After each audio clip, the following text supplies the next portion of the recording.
அனைவருக்கும் வணக்கம். இன்னைக்கு நம்ம பார்க்க போற கதை என்னன்னா, கி. ராஜநாராயணன் அவர்கள் எழுதிய கதவு. வாங்க கதைக்குள்ள போகலாம். கதவு ஆட்டம் ஆரம்பமாகியது.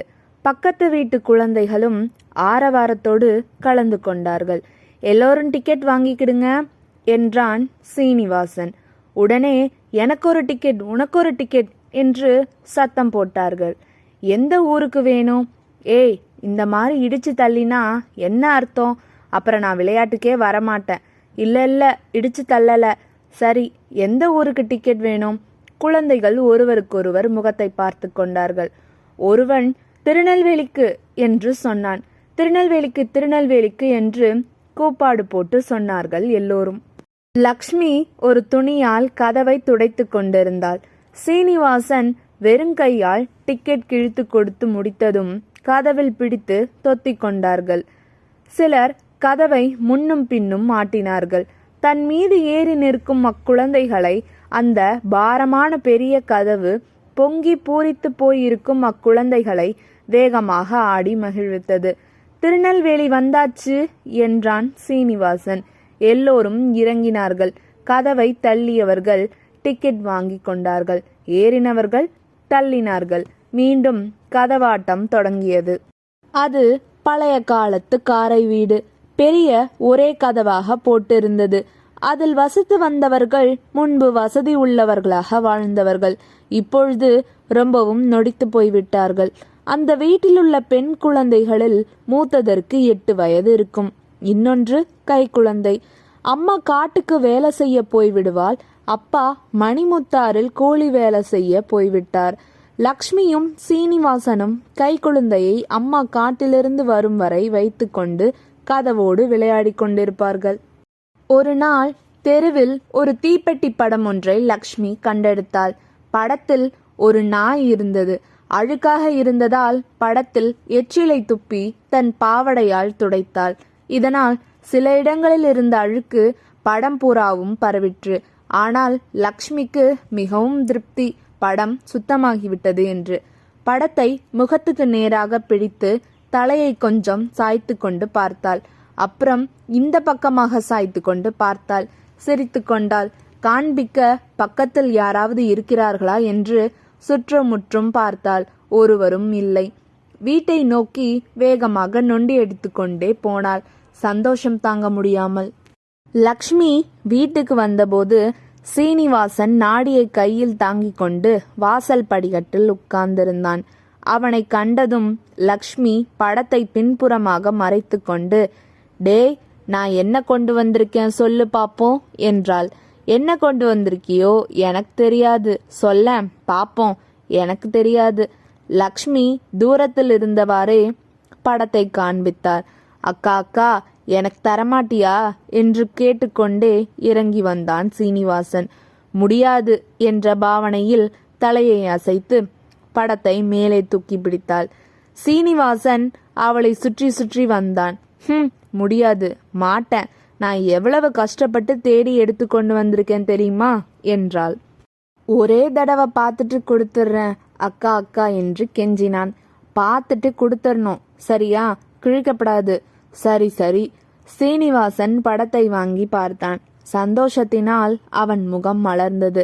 டேய், உள்ள போய் கொஞ்சம் கம்மஞ்சோறு கொண்டா, இந்த படத்தை நம்ம கதவுல ஒட்டணும் என்றாள். ரொம்ப சரி என்று உள்ளே ஓடினான் சீனிவாசன். 2 பேருமாக சேர்ந்து கதவில் ஒட்டினார்கள். படத்தை பார்த்து சந்தோஷத்தினால் கைத்தட்டி கொண்டு குதித்தார்கள். இதை கேட்டு பக்கத்து வீட்டு குழந்தைகளும் ஓடி வந்தன. மீண்டும் கதவு ஆட்டம் தொடங்கியது.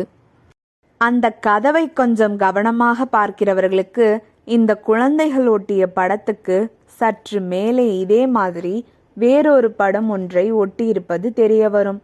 அந்த படம் ஒட்டி எத்தனையோ நாட்கள் ஆகிவிட்டதால் அழுக்கும் புகையும் பட்டு மங்கி போய் இருந்தது. ஒருவேளை அது லக்ஷ்மியின் தகப்பனார் குழந்தையாக இருக்கும்போது ஒட்டியதாக இருக்கலாம். குழந்தைகள் இப்படி விளையாடி கொண்டிருக்கும் போது கிராமத்து தலையாரி அங்கே வந்தான். லக்ஷ்மி, உங்க ஐயா எங்கே? ஊருக்கு போயிருக்காக. உங்க அம்மா காட்டுக்கு போயிருக்காக. வந்தா தீர்வையை கொண்டு வந்து போடச் சொல்லு. தலையாரி தேவர் வந்து தேடிட்டு போனார்னு சொல்லு. சரி என்ற பாவனையில் லக்ஷ்மி தலையை ஆட்டினாள். மறுநாள் தலையாரி லக்ஷ்மியின் அம்மா இருக்கும்போதே வந்து தீர்வை பாக்கியை கேட்டான். ஐயா, அவர் ஊர்ல இல்ல, மணிமுத்தாறு போய் 5 மாசம் ஆச்சு, ஒரு தகவலையும் காணோம். 3 வருஷமா மழை தண்ணி இல்லையே, நாங்க என்னத்தை வச்சு உங்களுக்கு தீர்வை பாக்கிய கொடுப்போம்? ஏதோ காட்டில் போய் கூலி வேலை செய்து இந்த குழந்தைங்கள காப்பாத்துறதே பெரிய காரியம், உங்களுக்கு தெரியாததா என்றாள். இந்த வார்த்தைகள் தலையாரியின் மனதை தொடவில்லை. இந்த மாதிரியான வசனங்களை பலர் சொல்லி கேட்டவன் அவன். நாங்க என்ன செய்ய முடியும் இதுக்கு? இந்த வருஷம் எப்படியாவது கண்டிப்பா தீர்வை போட்டுறணும், அப்புறம் எங்க மேல சடைச்சு புண்ணியம் இல்லை என்று சொல்லிவிட்டு போய்விட்டான். ஒரு நாள் காலை வீட்டின் முன்னுள்ள மைதானத்தில் குழந்தைகள் உட்கார்ந்து பேசிக் கொண்டிருந்தார்கள். தலையாரி 4 பேர் சகிதம் வீட்டை நோக்கி வந்தான். வந்தவர்கள் அந்த கதவை தூக்கி கழற்ற முயன்றார்கள். முடியவில்லை. குழந்தைகள் வீட்டு பக்கம் ஓடி வந்து பார்த்தார்கள். அவர்களுக்கு இது ஒரு வேடிக்கையாக இருந்தது. தலையாரியும் சேர்ந்து பிடித்து ஒரு மாதிரி கழற்றி 4 பேரும் கதவை தூக்கி தலையில் வைத்துக்கொண்டு புறப்பட்டார்கள். அந்த குழந்தைகளுக்கு என்ன தோன்றியதோ தெரியவில்லை. அதை ஒரு ஊர்வலம் என்று நினைத்தார்களோ தெரியவில்லை. ஒருவன் நாதஸ்வரம் வாசிப்பவனைப் போல் கைகளை வைத்துக்கொண்டு பீ பீ என்று சத்தம் காட்டி விரல்களை நீட்டிக்கொண்டு உடலை பின்வளைத்து துடைகளின் மேல் ஓங்கி அடிப்பதாக பாவனை செய்து தவள் வாசிப்பவனைப் போல் முழங்கினான். சீனிவாசனும் இதில் பங்கெடுத்து கொண்டான். இப்படி உற்சாகமாக குழந்தைகள் கதவை தூக்கி கொண்டு செல்கின்றவர்களின் பின்னே ஊர்வலம் புறப்பட்டார்கள். தலையாரியால் இதை சகித்து கொள்ள முடியவில்லை. இப்போ போகிறீர்களா இல்லையா கழுதைகளே என்று கத்தினான். குழந்தைகள் ஓட்டம் பிடித்தனர். அவர்கள் வீட்டுக்கு திரும்பி வரும்போது லக்ஷ்மி வாசல் படியில் உட்கார்ந்து அழுது கொண்டிருந்தாள். எல்லோரும் அரவம் செய்யாமல் அவளுக்கு பக்கத்தில் வந்து உட்கார்ந்து கொண்டனர். ஒருவரும் ஒன்றும் பேசவில்லை. சீனிவாசனும் முகத்தை வருத்தமாக வைத்து கொண்டான். இப்படி வெகு நேரம் அவர்களால் இருக்க முடியவில்லை. தற்செயலாக ஒரு பெண் நான் வீட்டுக்கு போறேன் என்று எழுந்தாள். உடனே எல்லோரும் அங்கிருந்து புறப்பட்டு விட்டார்கள். லக்ஷ்மியும் சீனிவாசனும் மாத்திரம் அங்கிருந்தார்கள். வெகு நேரம் அவர்களும் ஒருவருக்கொருவர் பேசவில்லை. கை குழந்தை அழும் குரல் கேட்கவே லக்ஷ்மி உள்ளே திரும்பினாள். இதற்குள் சீனிவாசன் அக்குழந்தையை எடுத்துக்கொள்ள போனான். குழந்தையை தொட்டதும் கையை பின்னுக்கு இழுத்தான். அக்காவை பார்த்தான். லக்ஷ்மியும் பார்த்தாள். பாப்பாவை தொட்டு பாருக்கா, உடம்பு சுடுது என்றான். லக்ஷ்மி தொட்டு பார்த்தாள். அனலாக தகித்தது. சாயந்தரம் வெகு நேரம் கழித்து அம்மா தலையில் விறகு சுள்ளிகளுடன் வந்தாள். சுள்ளிகள் சேகரிக்கும் போது கையில் தேள் கொட்டியிருந்ததால் முகத்தில் வலி தோன்ற அமைதியாக வந்து குழந்தைகளின் பக்கம் அமர்ந்து கை குழந்தையை வாங்கி கொண்டாள். உடம்பு சுடுகிறதே என்று தனக்குள் கேட்டுக்கொண்டாள். இதற்குள் குழந்தைகள் காலையில் நடந்த செய்தியை அம்மாவிடம் சொன்னார்கள். செய்தியை கேட்டதும் ரங்கம்மாவுக்கு மூச்சே நின்றுவிடும் போல் இருந்தது. உடம்பெல்லாம் கண்ணுக்கு தெரியாத ஒரு நடுக்கம் பரவியது. அவள் விடும் சுவாசத்தின் வெப்பம் அதிகமாகியது. வயிற்றில் தாங்க முடியாத ஒரு வழி தோன்றியது போல் குழந்தையை இறுக பிடித்து கொண்டாள். குழந்தைகளுக்கு முன் அழக்கூடாது என்று எவ்வளவுதான் அடக்கினாலும் முடியவில்லை. என்ன பெத்த தாயே என்று அலறிவிட்டாள். பயத்தினால் குழந்தைகள் அவள் பக்கத்திலிருந்து விலகி கொண்டார்கள். இனம் தெரியாத பயத்தின் காரணத்தினால் அவர்களும் அழ ஆரம்பித்தனர். மணிமுத்தாரிலிருந்து ஒரு தகவலும் வரவில்லை. நாட்கள் சென்று கொண்டே இருந்தன. இரவு வந்துவிட்டால் குளிர் தாங்க முடியாமல் குழந்தைகள் நடுங்குவார்கள். கதவு இல்லாததால் வீடு இருந்தும் பிரயோஜனமில்லாமல் இருந்தது. கார்த்திகை மாசத்து வாடை விஷக்காற்றைப் போல் வீட்டினுள் வந்து அலைமோதி கொண்டே இருந்தது. கை குழந்தையின் ஆரோக்கியமும் கெட்டுக்கொண்டே வந்தது. ஒரு நாள் இரவு வாடை தாங்காமல் அது அந்த வீட்டை விட்டு அவர்களையும் விட்டு பிரிந்து சென்று விட்டது. ரங்கம்மாளின் துயரத்தை அளவிட்டு சொல்ல முடியாது. லக்ஷ்மிக்காகவும் சீனிவாசனுக்காகவுமே அவள் உயிர் தரித்திருந்தாள். சீனிவாசன் இப்பொழுது பள்ளிக்கூடம் போகிறான். ஒரு நாள் அவன் மத்தியானம் பள்ளிக்கூடத்திலிருந்து திரும்பும்போது ஒரு தீப்பெட்டி படம் கிடைத்தது. கொண்டு வந்து தன் அக்காவிடம் காண்பித்தான். லக்ஷ்மி அதில் ஆர்வம் கொள்ளவில்லை. அக்கா, எனக்கு சீக்கிரம் கஞ்சி ஊத்து, பசிக்கு, சாப்பிட்டுட்டு இந்த படத்தை ஒட்டணும். தம்பி, கஞ்சி இல்ல. இதை அவள் மிகவும் பதட்டத்தோடு சொன்னாள். ஏன், நீ காலையில காய்ச்சும் போது நான் பார்த்தேனே. ஆம் என்ற முறையில் தலையசைத்துவிட்டு, நான் வெளிக்கு போயிருந்தேன். ஏதோ நாய் வந்து எல்லா கஞ்சியும் குடித்து விட்டு போய்விட்டது தம்பி. கதவு இல்லையே என்றாள், துக்கமும் ஏக்கமும் தொனிக்க. தன்னுடைய தாய் பசியோடு காட்டிலிருந்து வருவாளே என்று நினைத்து உருகினாள் லக்ஷ்மி. சீனிவாசன் அங்கே சிதறி கிடந்த கம்மம் பருக்கைகளை எடுத்து படத்தின் பின்புறம் தேய்த்து ஒட்டுவதற்கு வந்தான். கதவு இல்லை. என்ன செய்வதென்று தெரியவில்லை.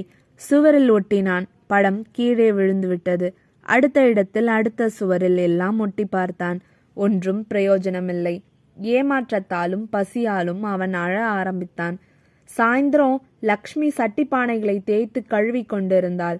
சீனிவாசன் முகத்தில் ஆவல் துடிக்க மேல் மூச்சு கீழ் மூச்சு வாங்க ஓடி வந்தான். அக்கா அக்கா, நம்ம பள்ளிக்கூடத்துக்கு பக்கத்துல சாவடி இருக்கு பாரு, அதுக்கு பின்புறம் நம்ம வீட்டு கதவு இருக்குக்கா, கண்ணால நான் பார்த்தேன் என்றான். அப்படியா, நிஜமாகவா? எங்கே வா பாப்போம் என்று சீனிவாசனின் கையை பிடித்தாள். இருவரும் கிராம சாவடி நோக்கி ஓடினார்கள். உண்மைதான், அதே கதவு சாத்தப்பட்டு இருந்தது. தூரத்திலிருந்தே தங்கள் நண்பனை இனம் கண்டு கொண்டார்கள் அச்சிறுவர்கள். பக்கத்தில் யாராவது இருக்கிறார்களா என்று சுற்றும் முற்றும் பார்த்தார்கள். ஒருவரும் இல்லை. அவர்களுக்கு உண்டான ஆனந்தத்தை சொல்ல முடியாது. அங்கே முளைத்திருந்த சாரணத்தியும் தைவாழை செடிகளும் அவர்கள் காலடியில் மிதிப்பட்டு நொறுங்கின. அதிவேகமாய் அந்த கதவின் பக்கம் பாய்ந்தார்கள். அருகில் போய் அதை தொட்டார்கள், தடவினார்கள். அதில் பற்றியிருந்த கரையான் மண்ணை லக்ஷ்மி தன் பாவடையால் தட்டி துடைத்தாள். கதவோடு தன் முகத்தை ஒட்ட வைத்து கொண்டாள். அழ வேண்டும் போல் இருந்தது அவளுக்கு. சீனிவாசனை கட்டிப்பிடித்து கொண்டாள், முத்தமிட்டாள், சிரித்தாள். கண்களிலிருந்து கண்ணீர் வழிந்தோடியது. சீனிவாசனும் லக்ஷ்மியை பார்த்து சிரித்தான். அவர்கள் இருவரின் கைகளும் கதவை பலமாக பற்றியிருந்தன. இத்துடன் இந்த கதை நிறைவு பெற்றது. ஒரு வரிப்பணம் செலுத்த முடியாதனால ஒரு குடும்பம் ஒரு பச்சிளங்குழந்தைய இழந்து தவிக்கிறாங்க. இப்படி ஏழைகளுடைய வாழ்க்கையில பொருளாதாரம் எப்படியெல்லாம் விளையாடுகிறது என்பதை தான் கீரா அவர்கள் ரொம்ப மெல்லிய நகைச்சுவையோடும் ஆழ்ந்த சோகத்தோடும் எழுதியிருக்காரு. இது மாதிரியான கதைகளை கேட்க விரும்புனீங்கன்னா உதிரிப்பூக்கள் சேனலுக்கு சப்ஸ்கிரைப் பண்ணுங்க, லைக் பண்ணுங்க, ஷேர் பண்ணுங்க. நன்றி, வணக்கம்.